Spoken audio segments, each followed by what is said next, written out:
My name is Mark Stevens, and my new book is The Melancholy Howl. It's the 5th book in the Allison Coil mystery series. Circling vultures lead hunting outfitter Allison Coil to an angry man tied to a tree. The man will answer none of Allison's obvious questions. Devo, a frequent ally of Allison's and the leader of a group of scrappy devolutionists, has gone missing.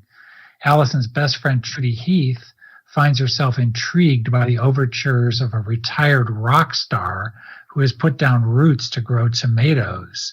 And Trudy's boyfriend, newspaper reporter Duncan Bloom, is tempted by an opportunity to resolve his bleak finances by taking a flyer on Colorado's fastest growing industry, retail marijuana.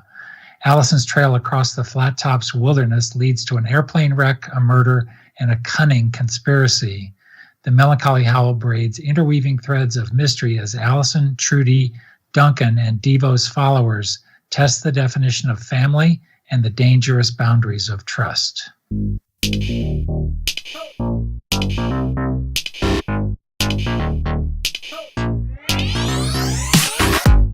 Book lovers unite! I'm Demethius Jackson, and you're listening to the Chapter 1 podcast. The greatest stories ever written all begin with Chapter 1. In each episode, our guest authors will share their first chapters with you. On today's episode, I'd like to welcome back a fantastic author by the name of Mark Stevens. Mark originally was a guest on Chapter 1 podcast episode 27, where he was promoting the posthumous works of his friend Gary Riley. Today, Mark is promoting his own book entitled The Melancholy Howl. In this latest mystery installment, the saga continues with Allison Coil and the rest of her friends who have made appearances in his previous books. So get ready for this one, because it starts right now.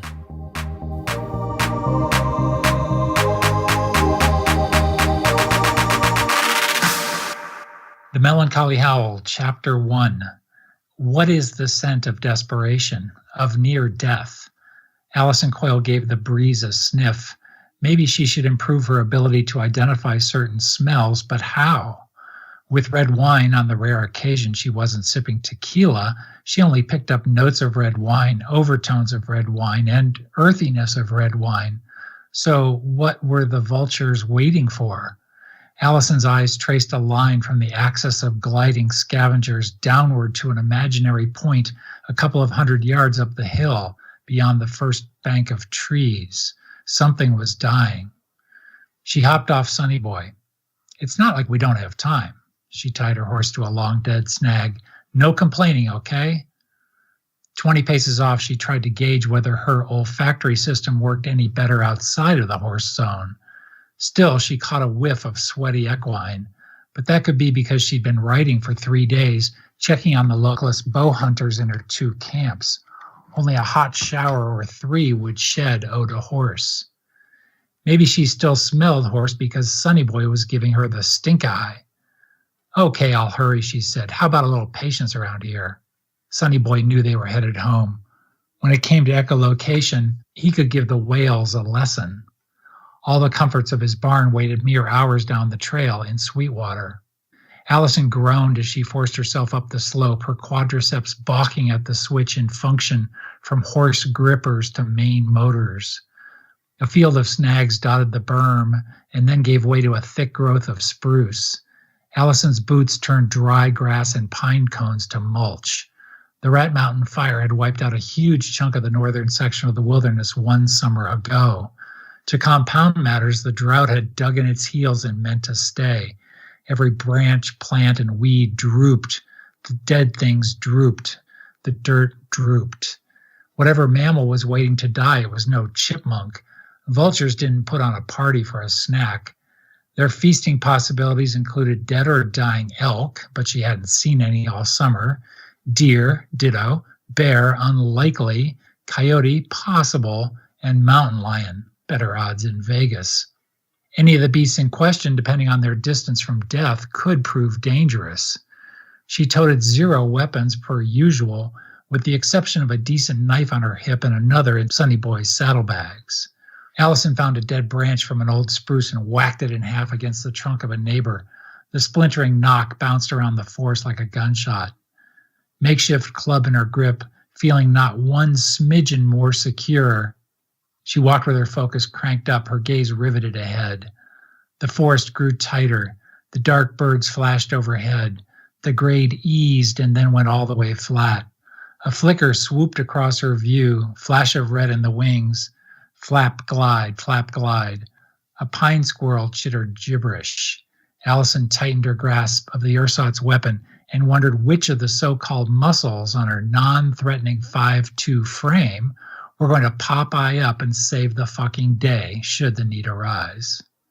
But there was one mammal Allison had overlooked, the species that smoked tobacco.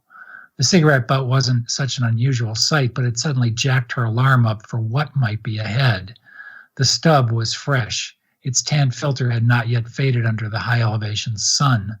The smoker had a high tolerance for harsh. Only a thin rim, a sliver of white, remained. The trash went in her back pocket. Allison peered ahead with refreshed zeal. Nearing the edge of the tree line and almost surprising herself, she caught a low whiff of rot. If she smelled something, it could pull in vultures from Utah or Uganda. The ridge dropped off to a broad, flat plain. Straight north stood Turret Peak. In the wide sweep of landscape, a towering spruce stood like a forgotten sentry. The tree was separated from the forest by 30 yards of scrub and sage. At the base of the spruce, Allison spotted the reason for the birds. 2 reasons. At the outer edge of the spruce, a deer carcass lay inert on the ground. A thick cloud of flies partied above it, a buzzing black smudge on a high-definition photograph. And at the base of the tree, a man. Allison's arms flashed with prickling goosebumps. Her throat went full Sahara. The man stood, but he was bent at the waist like he'd been punched. His arms flopped halfway between full crucifix and at ease, each wrist restrained by rope connected to a branch above. Sweat soaked his tattered t-shirt. Hair sprouted wildly. A full orangey beard dangled well below his neck. He strained against his limits like a snarling dog. He panted like he'd been fighting. He turned as if he had read the question in her worried look. He gave her a side view of his waist to show where the third rope attached. He grunted, then shouted, "Get me out of here." And that's the end.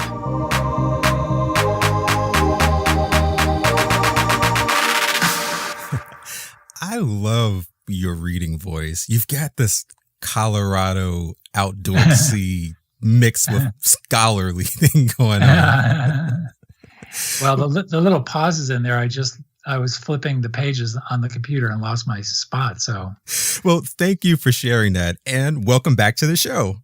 Hey, thanks for having me.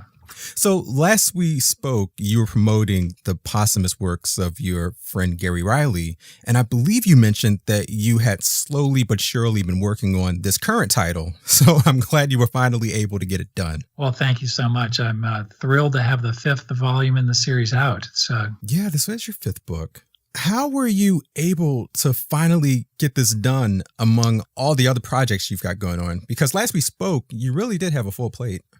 Yeah, I also work full time, so it's just one of those things you try to make a little progress every day. I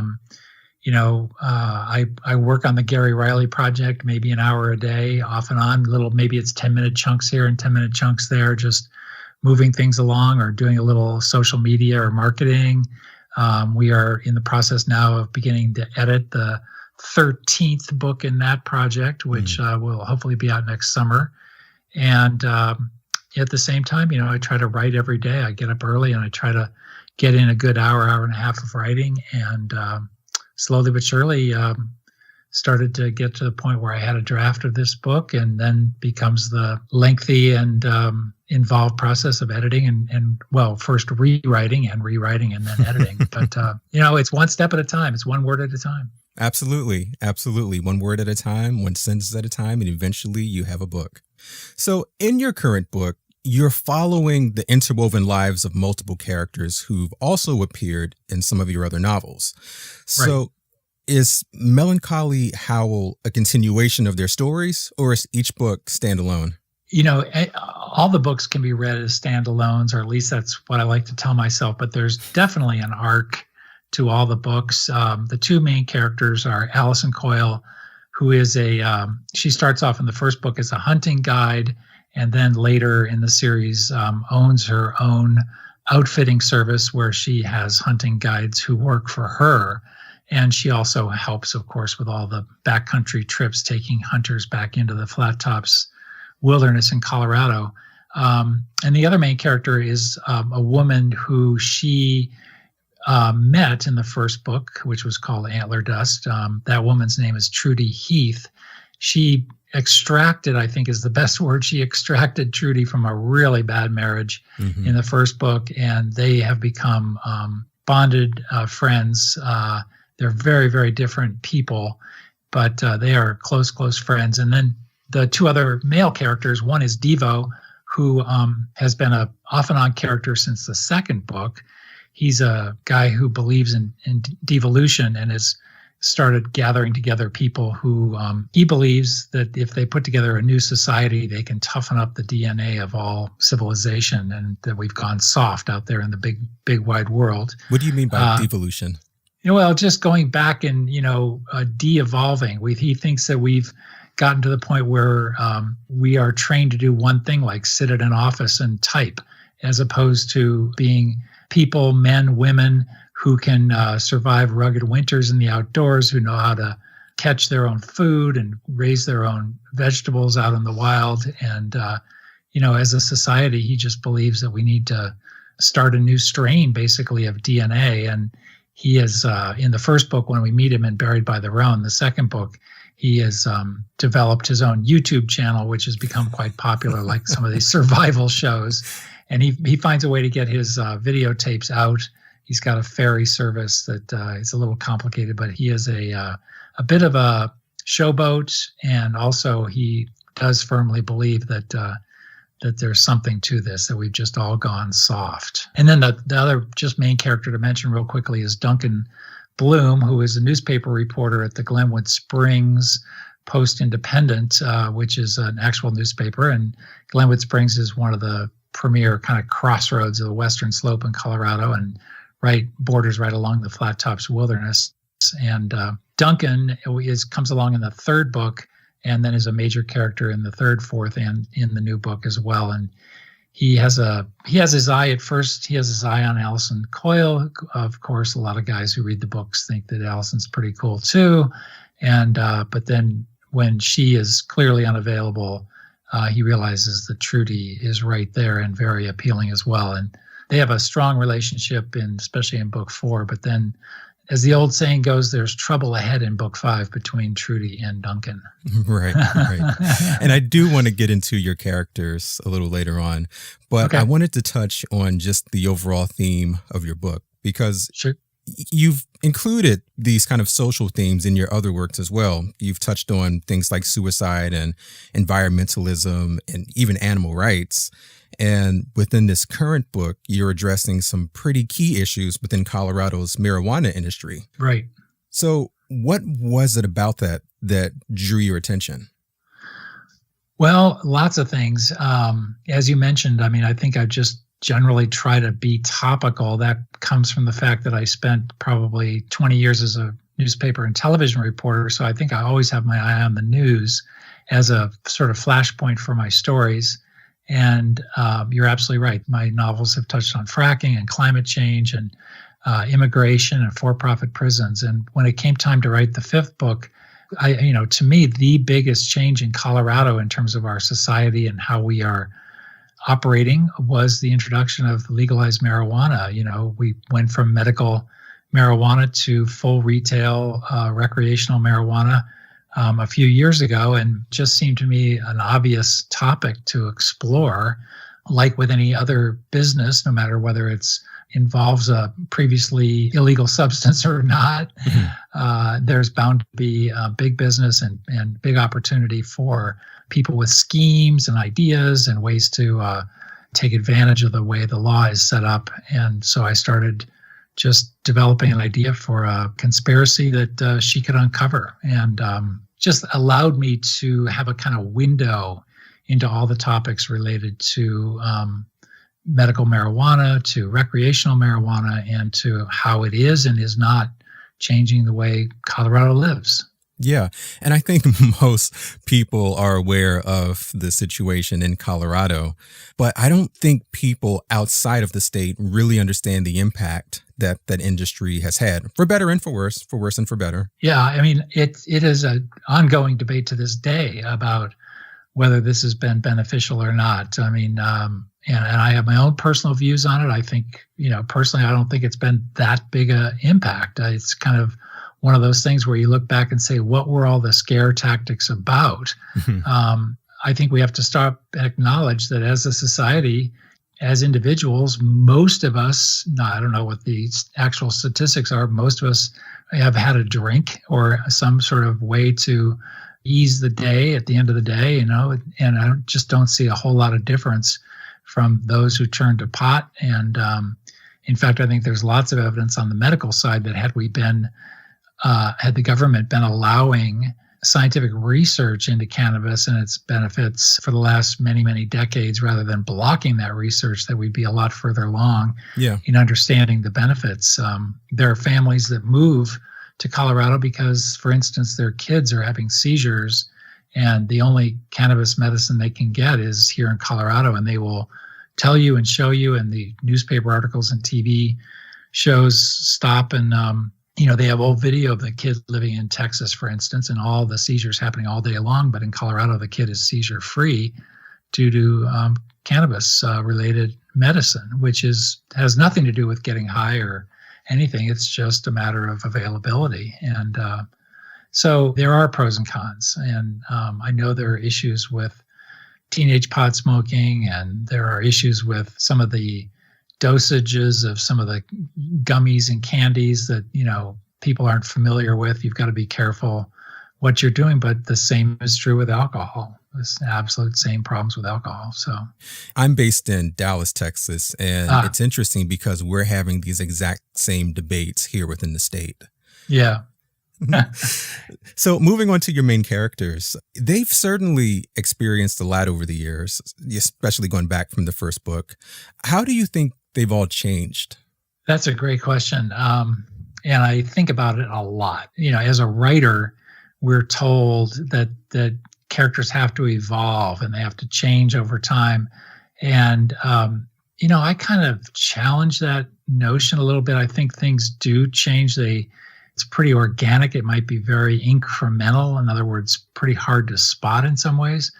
I love big sweeping series where you see big changes from beginning to end. But at the same time, when we turn on a television show and it's episode after episode of the main detective or somebody going after the next murder case, we don't really necessarily need the main protagonist to change from episode 1 to episode 30. We just want that same experience of being back with the character and seeing how they're going to tackle the next set of problems that come their way. So, there is some growth. Allison's had some boyfriend issues herself with a hunting guy that she kind of starts having a fling with in the second book. And then there's major problems between her and Colin in the fourth book that get resolved a little bit in the fifth. So there's some romantic maturity that's evolving there, and maybe a potential lifelong connection between Allison and Colin. I think Trudy's come the farthest. She was really trapped in a bad marriage, and Allison brought her out, and she has really blossomed and really come into her own as a businesswoman, and a bit more worldly and aware of how to make a difference in the world. And then for Duncan, I think he was a big city newspaper reporter in Denver, and he's had to make the big adaptation to a small town newspaper and understanding the politics and the power centers in a smaller town where everybody kind of can track everything that's going on. And he's had to navigate all of that and become a little bit more aware of how a small town works. So, and he's had his share of challenges. And in the fifth book in particular, he really gets into a lot of problems because he, that lucrative marijuana business that comes along tempts, as a reporter, he's not making a whole lot of money in a small community. And he sees this big opportunity financially to possibly invest. And he kind of heads down that road for a little while in the fifth book before he realizes that it's really put himself in a lot of jeopardy. So he has his share of things to untangle himself from. And is just hanging on by the skin of his teeth toward the end of the Melancholy Howl, the new book. Yeah, I think you bring up a really good point about having consistency with the characters, even spanning multiple books. Because the other thing that I do really enjoy about your stories is that there's a lot of detail and there's a lot of nuance. And, with Colorado being an outdoorsy state, an outdoorsy environment, and you being a resident of Denver, you have a perspective that someone from outside wouldn't have. And I think you do a really great job of including that within your books. Well, thanks. So do you find it easier to write your characters now since you've worked with them for so long? Or do you find it somewhat challenging still because of the complexity of the plots? That's a great question. I do think it's easier once you have your characters built. You can see them a lot more clearly. At first, they're kind of shapes and shadows, and they start coming together. But until you've put a whole ton of dialogue through their mouths and you've spent time in their heads watching them think and process different situations, they don't really start to become fully three-dimensional. But I think most writers would say that having a character in place when you start a new book is half of the work. And then the question does become, how are we going to interweave these plots? How are we going to have these multiple characters kind of interact with each other, and what forces are going to come to play in the space between them all? So the challenge does become the plot and the issue, and to some extent, maybe discovering something new about each of your characters and their response to those situations, because that's the only way people grow, is incorporating the lessons from the last experience into what they know going forward. You don't want them to be repeating the same mistakes, or they will look really foolish, and I don't think that's reader friendly. We want our protagonists to be as smart, I think, as possible, and that's even within the world of temptations which do come along. And in Duncan's case, it's money, and in Trudy's case in the new book, because Duncan is kind of seems a little distracted and lost his focus in terms of their relationship, she is enamored with this ex-rock star who has moved to Colorado, and by the way is actually based on the true life of Joe Cocker, who did move to western Colorado and grow tomatoes at the end of his life. Right on. Yeah, so that's interesting. I didn't know that Joe Cocker grew tomatoes. A lot of people didn't. He lived in Crawford, Colorado for years. He was unassuming. He was just done touring, and he died here in Colorado. And it's a little kind of overlooked fact. He had a big, beautiful house, but he didn't really play up the ex-rock star thing. I often fantasize about, can you imagine if you're like in some garage band and playing a gig at a bar in, Hotchkiss or Paonia, Colorado, or somewhere over there, Delta and Montrose, and in walks Joe Cocker and says, "Hey, do you mind if I sit in? Let's sing some songs." That would be something. Yeah. So again, this is book 5, yet It doesn't seem like these characters are slowing down anytime soon. Well, they better not, because I still need them. So, and since I'm in charge, I get to keep them moving. They've still got a lot of issues ahead of them, and Colorado will certainly continue to cough up lots of problems for them to get tangled up with. I certainly have plenty of ideas going forward, but no, this is not the end. Yeah. And speaking of Colorado, the writing scene there really seems to be booming, and it has been for quite some time. Yeah, it's just a rich community of writers here. I can't begin to tell you how cool it is to be here. There are huge writing groups, Rocky Mountain fiction writers for one, Rocky Mountain mystery writers, which I'm heavily involved with, for two. There's Pikes Peak writers, which is centered around Colorado Springs, an hour and a half south. There's Northern Colorado writers. There's Colorado Authors League. There's a huge annual program here, the Colorado Center for the Book runs for the Colorado Book Awards.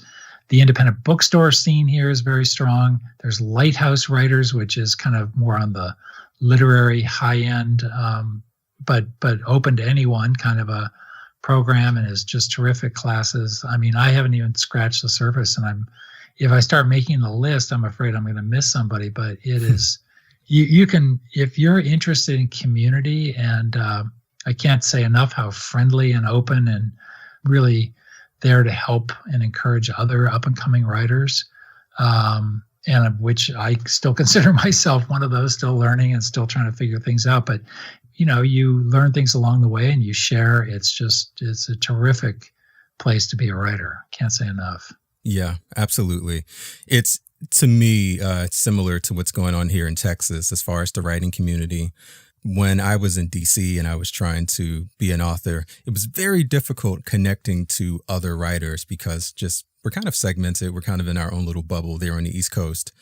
But when I first got here to Dallas, the very first person I met was a book marketer, and that person introduced me to a number of other writing groups, and it's just been amazing ever since. Very supportive, and a lot of good things that come out of these writing groups, and it's really great to see that other states have that as well. I can say emphatically I never would have been published had I not joined Rocky Mountain Fiction Writers back in the early 2000s and made the connections and got better at my writing and really took it seriously and really committed to the community and committed to the process of getting better. Just like deciding to pick up the guitar and taking lessons, you just have to spend time writing and spend time learning. You're just not going to get to solo on Freebird after the end of the first week, Yeah, that would.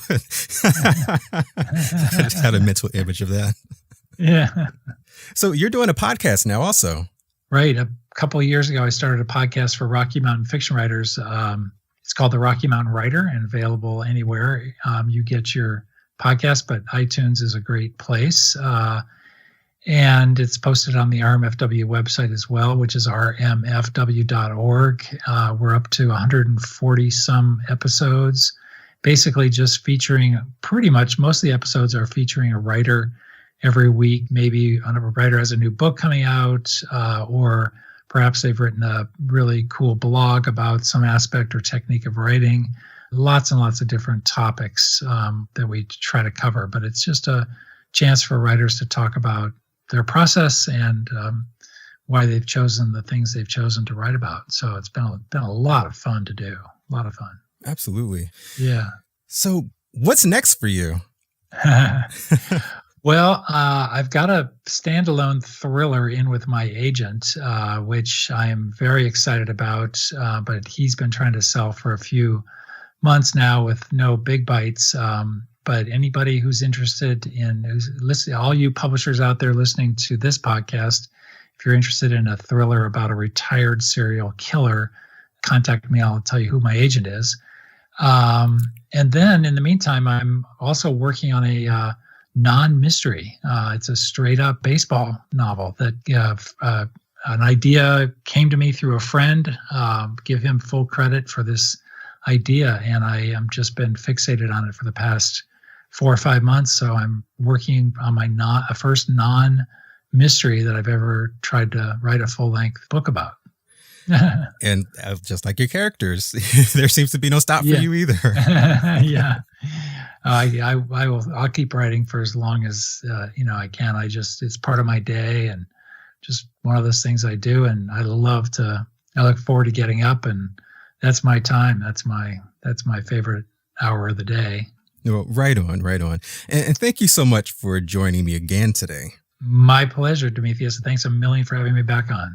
So as a reminder, where can readers go online to learn more about you and your books? Sure. WriterMarkStevens.com is my website, Writer Mark Stevens. I'm on Twitter at Writer Stevens, and I've got an Allison Coil Facebook page, which is facebook.com/Allison Coil.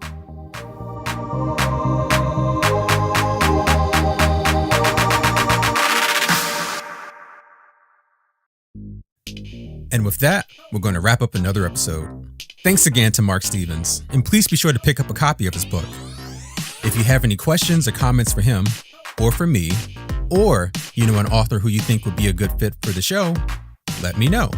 Connect with me on social media. I'm on Facebook, Twitter, YouTube, or send an email to info@ch1podcast.com.